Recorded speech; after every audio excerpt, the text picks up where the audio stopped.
Un encuentro con su palabra, porque secase la hierba, marchitase la flor, mas la palabra de Dios permanece para siempre. Con ustedes, el doctor José Ricardo Arias Quintero.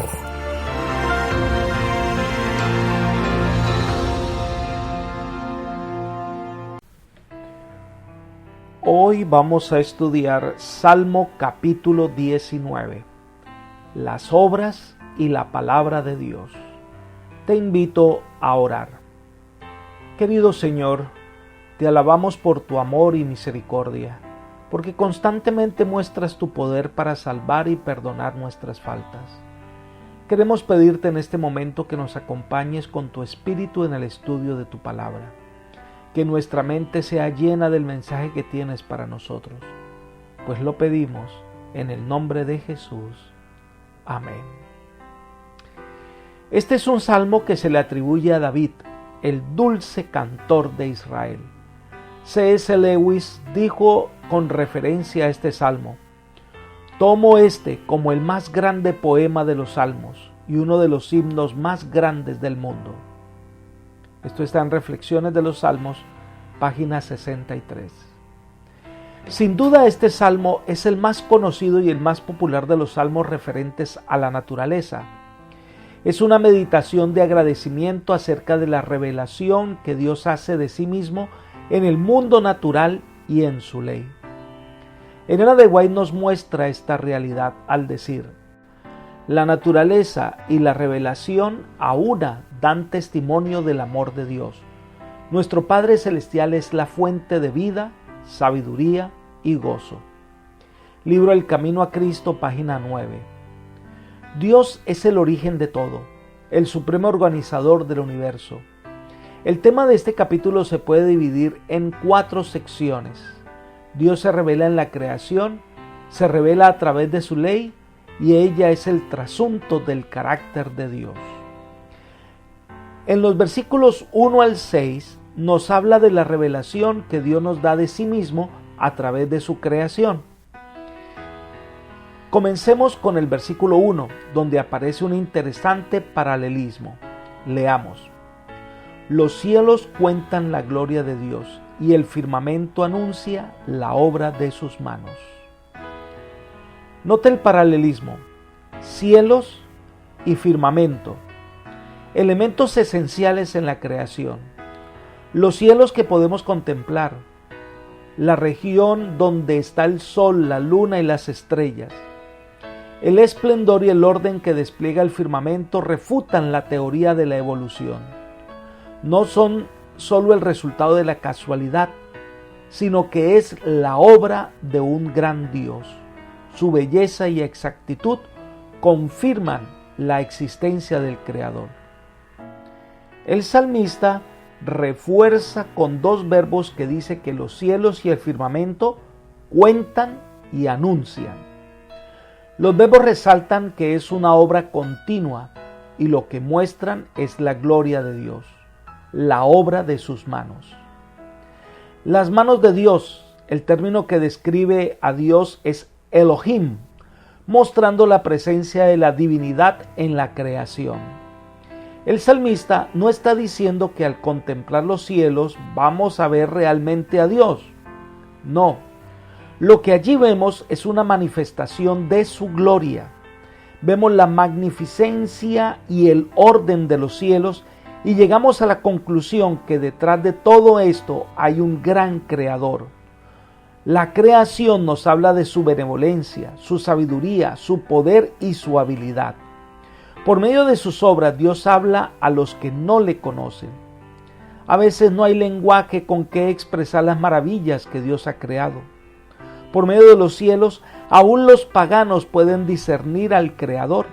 El apóstol Pablo aborda este tema y dice en Romanos capítulo 1, versículos 19 y 20 lo siguiente: porque lo que de Dios se conoce le es manifiesto, pues Dios se lo manifestó, lo invisible de Él, su eterno poder y su deidad se hace claramente visible desde la creación del mundo y se puede discernir por medio de las cosas hechas.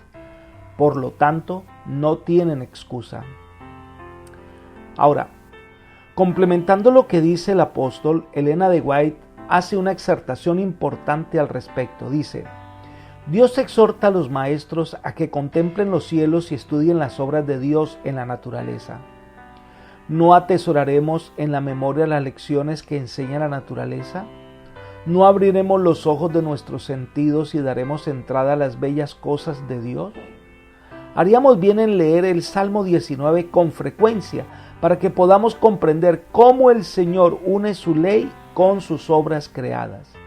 Hemos de contemplar las maravillosas obras de Dios y repetir a nuestros hijos las lecciones aprendidas de ellas para que podamos guiarlos a ver en las obras creadas por Dios su habilidad, poder y grandiosidad.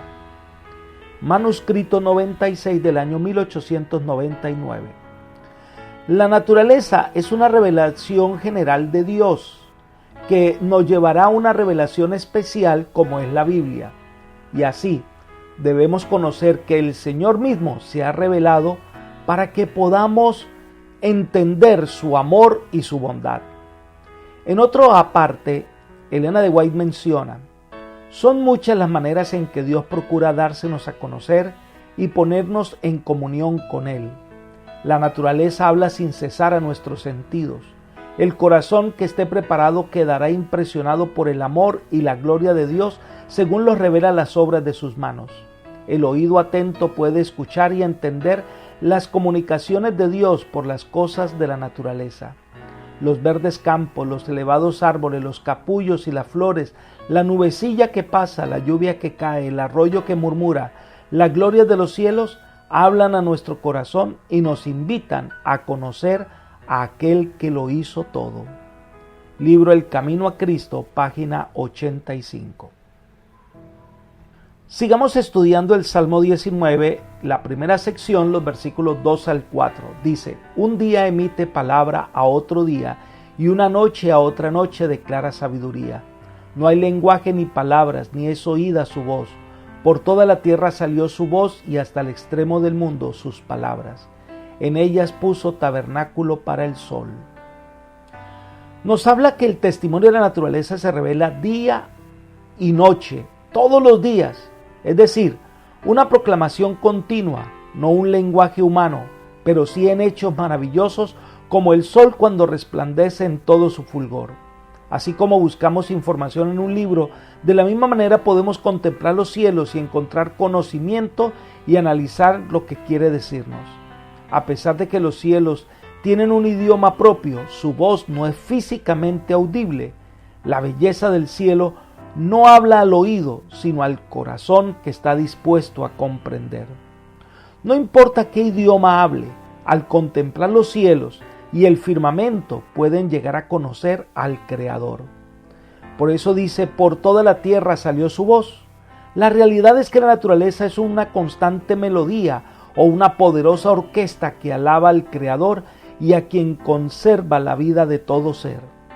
Y entonces nos muestra el sol, no como un objeto de adoración, sino como lo que Dios ha creado, que trae vida y establece en el lugar donde Dios le sostiene constantemente. Elena de White destaca: desde el solemne retumbar del trueno y el bramido incesante del viejo océano, hasta los alegres cantos que hacen de las selvas un concierto de melodías, las miríadas de voces de la naturaleza entonan las alabanzas de Dios. Contemplemos su gloria en la tierra, en el mar y en el firmamento con sus maravillosos tintes y colores que varían en grandioso contraste o se armonizan unos con otros. Los árboles que hacen ondear sus verdes banderas bajo los rayos del sol y las flores en su delicada belleza nos señalan al Creador. El sol que sale en el horizonte es representante de aquel que es vida y luz de todo lo que hizo.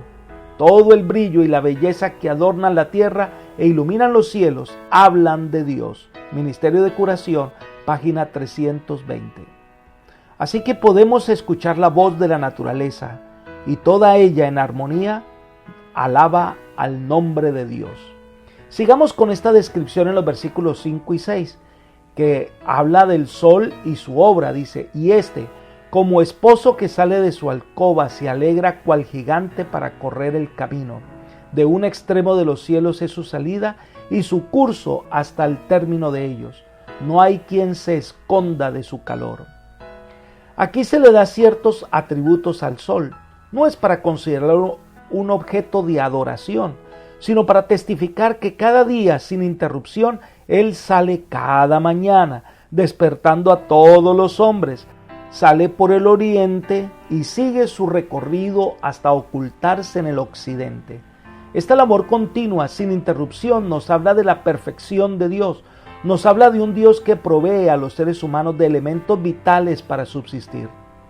Recordemos las palabras de Jesús en Mateo 5:45, cuando dice: para que seáis hijos de vuestro Padre que está en los cielos, que hace salir su sol sobre malos y buenos, y hace llover sobre justos e injustos.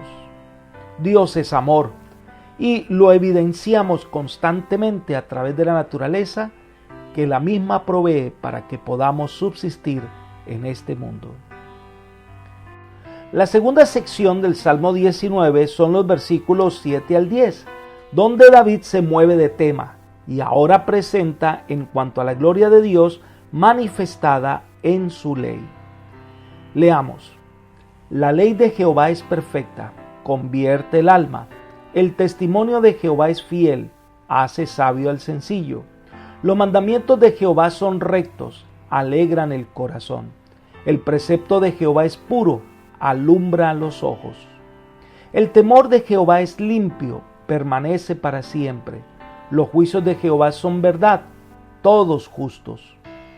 Deseables son más que el oro, más que mucho oro refinado, y dulces más que la miel, la que destila del panal.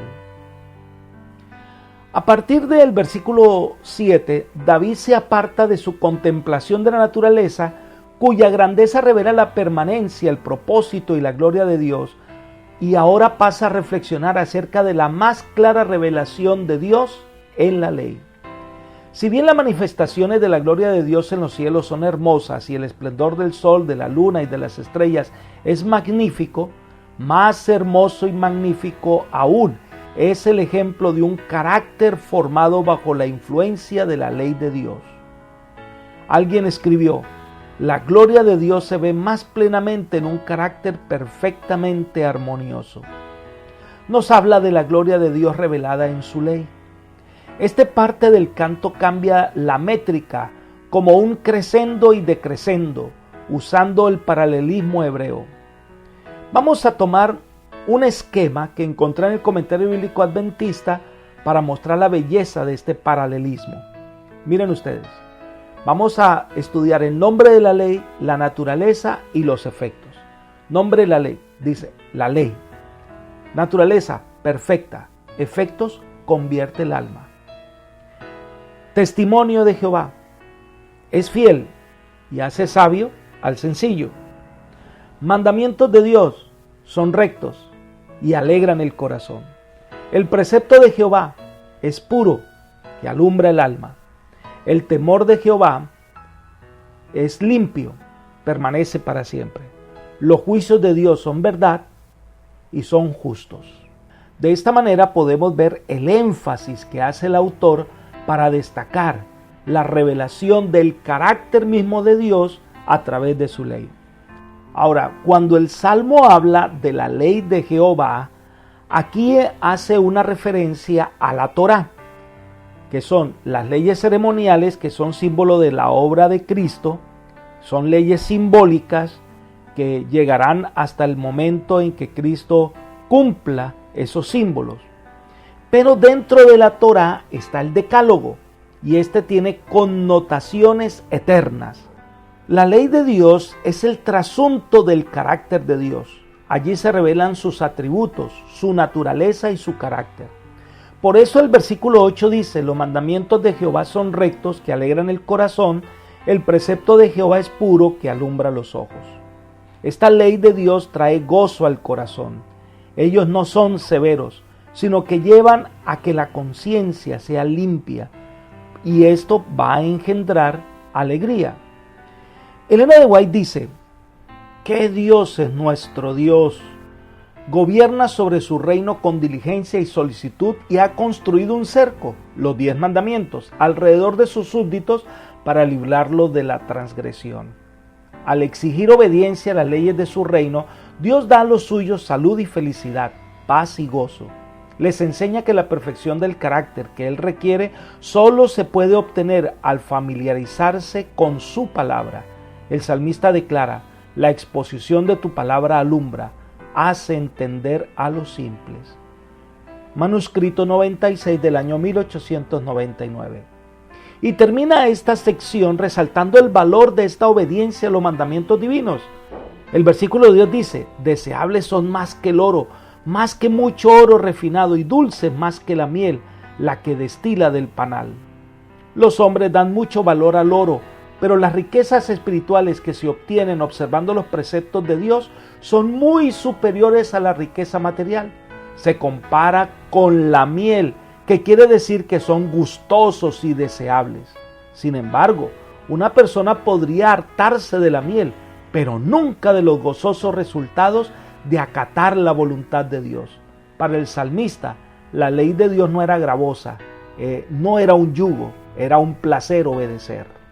La tercera sección del Salmo 19 son los versículos 11 al 13, donde David aplica las verdades de esta revelación de Dios a su propio carácter y a su conducta.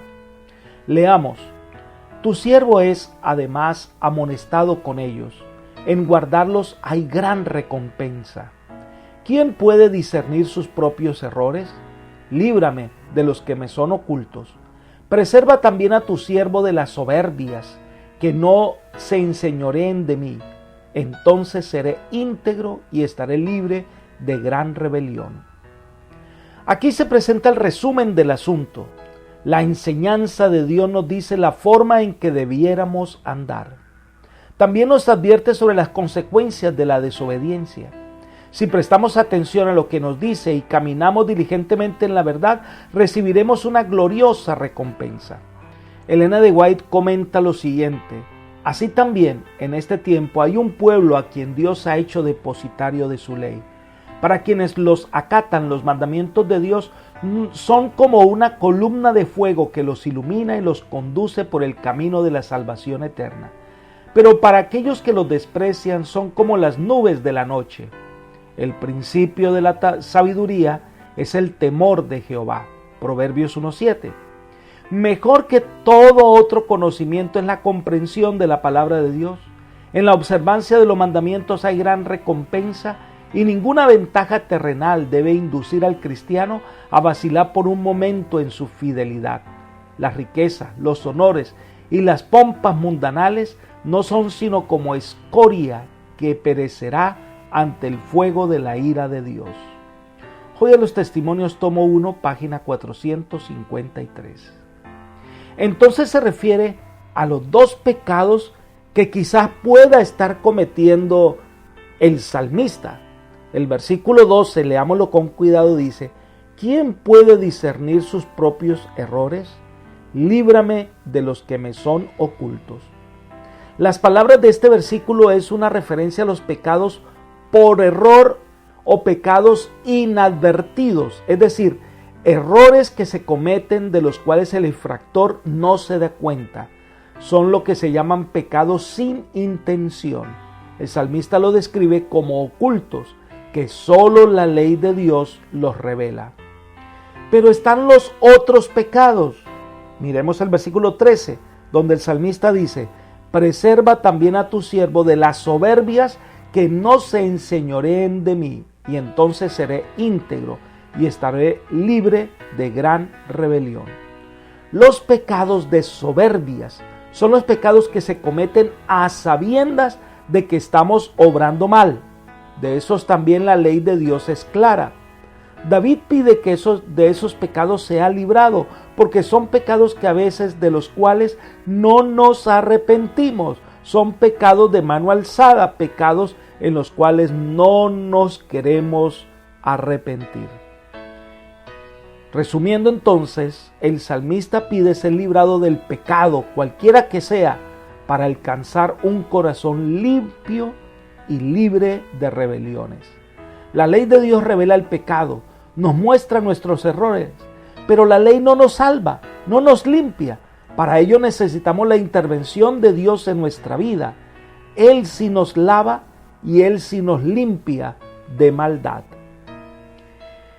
Entonces el Salmo 19 termina con una oración de parte de David en el versículo 14, donde ruega que Dios lo mantenga libre de pecado. Leamos. Sean gratos los dichos de mi boca y la meditación de mi corazón delante de ti, Jehová, roca mía y redentor mío. De la misma manera en que el Señor acepta los sacrificios que se ofrecen en el altar, sea también aceptada la intención del salmista de tener pensamientos puros y palabras adecuadas. Elena de White comenta, cuando Dios obra sobre el corazón mediante su espíritu, el hombre debe cooperar con él. Los pensamientos deben estar sujetos bajo control, apartados de las desviaciones y de la contemplación de las cosas que tan solo debilitan y contaminan el alma.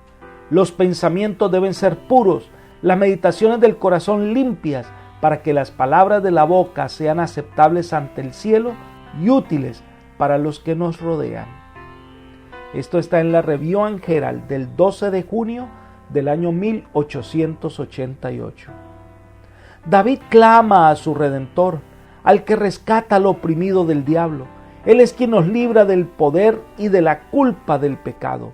Él es su roca, donde puede permanecer firme, y su Redentor, quien lo libra de las garras del maligno. Apreciado amigo y hermano, este salmo debe llevarnos a conocer más a nuestro Dios, un Dios que es capaz de crear y sustentar el universo. Es un Dios que nos da una ley perfecta, pero también es un Dios que nos da la habilidad de obedecer. Solo Él puede limpiar nuestro corazón de maldad. Dios es el creador del universo. Para que éste pudiese funcionar, puso leyes que rigen los astros. Dios creó al hombre para que éste pueda vivir completamente feliz. Para ello le dio unos mandamientos que iban a preservar la paz y la armonía para siempre. Conviene entonces rendir nuestra vida al Creador. Allí encontramos el gran propósito de nuestra existencia. No tardes, ven a Jesús hoy y dale a Él el lugar más privilegiado de tu corazón. Que el Señor hoy te bendiga y te guarde y te guíe por sendas de paz. Es mi oración por ti. Amén.